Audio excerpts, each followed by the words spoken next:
Hi viewers, మనం వచ్చేసి rain డ్రాప్స్లో వచ్చేసి 14th లెసన్ చూస్తున్నాము. Actions we do. మనం వచ్చేసి యాక్షన్స్ అనేటువంటిది ప్రతిరోజు మనం చేస్తూ ఉంటాము. Look at the pictures given below. What are the children doing? ఏం చేస్తున్నారో చూడండి. She is washing her face. Early morning లేచిన వెంటనే వాష్ చేస్తూ ఉంది ఫేస్ని. She is wearing a garland around her neck. తన యొక్క మెడలో మాల వేసి ఉన్నది. He is combing his hair. తన యొక్క తలని దువ్వుతూ ఉన్నాడు. She is dancing. ఆ అమ్మాయి డాన్స్ చేస్తూ ఉంది. He is brushing his teeth. తన యొక్క పళ్ళని తోముతూ ఉన్నాడు. He is eating an apple. తన యొక్క యాపిల్ని వచ్చేసి తను తింటూ ఉన్నాడు.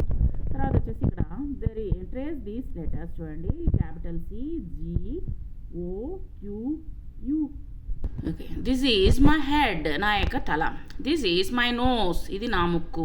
This is my hair. నా యొక్క జుట్టు. This is my neck. నా యొక్క గొంతు. Next this is my mouth. నా యొక్క నోరు. This is my teeth. నా యొక్క పళ్ళు. This is my eyes. నా యొక్క కళ్ళు. These are my ears. నా యొక్క చెవులు. These are my legs. ఇవి నా కాళ్ళు. These are my hands. ఇవి నా చేతులు. ఇది ఒక song. Head, shoulders, knees and toes. Head, shoulders, knees and toes. And eyes and ears and mouth and nose. Head, shoulders, knees and toes. So ఈ విధంగా వచ్చేసి హెడ్, షోల్డర్స్, నీస్, టోస్ని వచ్చేసి తాకుతూ పిల్లలకు వచ్చేసి ఈ విధంగా మనము నేర్పించాలి. ఐస్, ఇయర్స్ ఎక్కడుంది, మౌత్, నోస్ ఎక్కడున్నాయో మనము చూపిస్తూ నేర్పించాలి. Thank you very much.